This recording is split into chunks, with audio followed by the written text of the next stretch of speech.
What is up guys, Zedruu here. If you're watching this video, it's probably the 25th of December.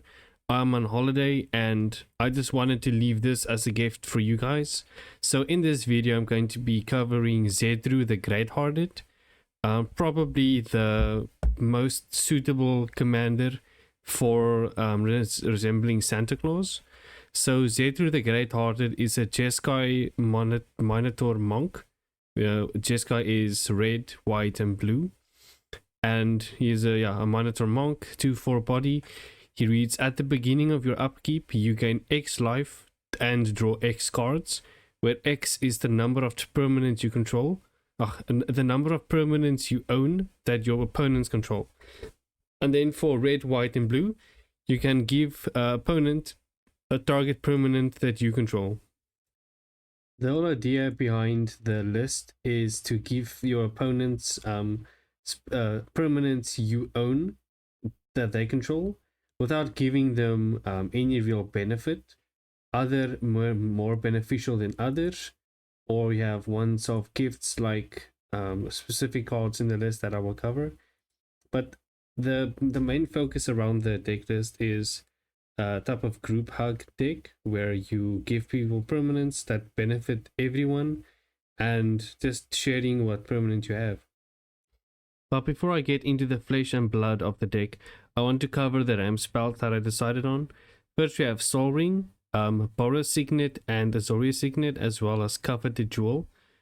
Cover the Jewel reads whenever one or more creatures an opponent controls attack you and you aren't blocked, that player draws 3 cards and gains control of Cover the Jewel, which also works well with Zedruu. Since Zedruu is 3 colors, it's also using Arcane Signet, Izzet Signet, Prismatic Lens, and Felwar Stone, just to help you have access to all color types. This deck is also running Chromatic Lantern, for you to have all your lands tapped for any mana of any color. We have Painted Prism and Jeskai Banner. So now to get into the flesh and blood of this deck.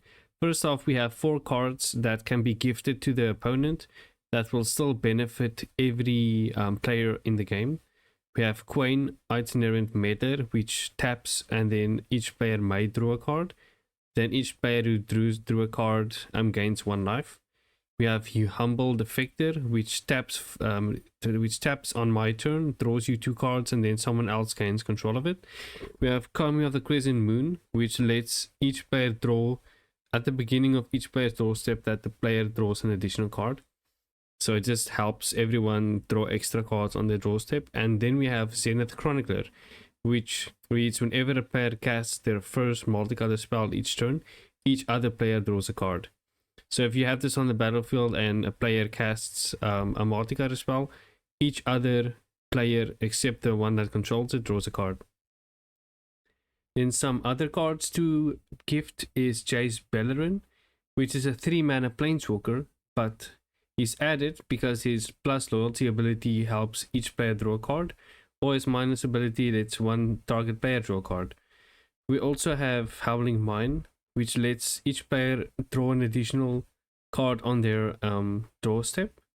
Then we have Heathlane Rope, which is a 2-mana artifact that can't be sacrificed, and it reads you pay 1 mana and tap it to search your library for a basic land, put it onto the battlefield tapped, then shuffle. The player to your right gains control of Heathlane Rope, and then for 2 mana you can draw a card, and then the player to your right gains control of Heathlane Rope. So you constantly swap possession or control of the permanent. We also have Arcane Artisan, which just is a good group hug. It's a 3-mana human wizard that lets you pay 3 mana to tap it to let target player draw a card, then exiles the card from their hand. If a creature card is exiled this way, that player creates a token that's a copy of that card. And also, when Arcane Artisan leaves the battlefield, exile all tokens created with it at the beginning of your next end step.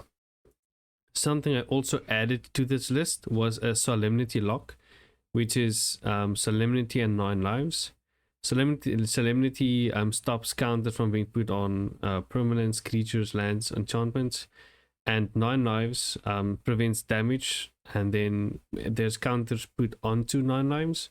But because the indemnity is on the battlefield, 9 Knives prevents damage, and then it also does not get counters, which stops all damage, all combat damage and like normal damage. But life loss, you can still lose through life loss, because this doesn't prevent life loss, but it does prevent combat damage and like just damage sources. So you've probably been wondering how this deck wins, right? So because you draw spells at the beginning of your upkeep and there's a lot of group hug drawing spells, I decided to go with a Laboratory Maniac win condition. When he's on the battlefield and you draw cards with no cards in your library, you just win the game. And I think that's a solid win condition. There's ways to protect it because you're running blue, so you have counter magic, and it just fits the deck well. Now to get into the bad gifts to give people, we have Mesmeric Orb, which is a 2-mana artifact that reads whenever a permanent becomes untapped, that permanent's controller builds a card. We have Oblivion Ring, which enters the battlefield and exiles target non-land permanent for 3 mana. We also have Soulless Jailer, which is a Phyrexian Golem that reads permanent cards in graveyards can't enter the battlefield, and players can't cast non-creature spells from graveyards or exile. There are a bit of stacks, and we also have Aven Mind Sensor, which I always include in decks that run white or have some form of a stacks effect. It just lets an opponent search the top 4 cards of their library if they do decide to sacrifice something or tutor and search their library. This deck is also running Conjured Currency, which at the beginning of your upkeep you may exchange it for a target permanent you neither own nor control. So it's a constant reshuffling of permanents and ownership. We also have Omen of the Forge, which enters the battlefield and deals 2 damage to any target. But if you give this to someone, they can decide to sacrifice it to scry 2. Omen of the Sea enters the battlefield, you scry 2 and draw a card, can also be sacrificed. And Omen of the Sun creates a 1/1 white human soldier creature token, and you gain 2 life. And it can also be sacrificed by the opponent to scry 2. Some of the other gifts that you can give to an opponent is a Chromatic Star. You can sacrifice it by paying 1 mana to add any mana of any color, and then you can draw a card. We also have Ichor Wellspring. When it enters and when it gets sacrificed, you draw a card. Otherwise, it doesn't really do much. Banishing Light enters the battlefield, you exile target non-land permanent an opponent controls. And if you give it to an opponent, you just give something that they're not going to benefit from, but you will draw an extra card because someone else controls permanent that you own. We also have Thraben Inspector. When it enters the battlefield, you investigate, you create a clue token. You can give this to an opponent, it doesn't do much, or you can give the clue token and then they can pay 2 mana to sacrifice it and draw a card. We also have Detention Sphere, which enters the battlefield and exiles a target non-land permanent. But I think probably the worst gift to give anyone is Aggressive Mining. It's a 4 mana enchantment that reads you can't play lands, but you can sacrifice a land to draw 2 cards. But you can only activate it once per turn. Now that you've seen most of the deck, you'll realize that there's a lot that you want to protect. First off, we have Dispel, which counters an instant. We have Negate, Sinister, Sabotage, and Counterspell. Negate counters a non-creature spell, and then Counterspell and Sinister Sabotage counters any target. We also have Whirlwind Denial, Cancel, Censor, and Ertai Scorn. And the last counter spell is Dissolve, which just counters a target spell and you scry 1. Another synergy that you might not expect from a deck like this is actually something that I call Zedruu's Helper. So it's ways to create 1/1 blue bird creature tokens or drakes or fairies, and then give them to the opponent to use as blockers or attackers. And then we also have Makeshift Munitions, which lets you sacrifice an artifact or creature and then ping or deal 1 damage to any target, which I thought was funny. Now that we're nearing the end of the video, I want to cover cards that act as utility in this deck. We have Hannah, Ship's Navigator, which gets back artifact or enchantments.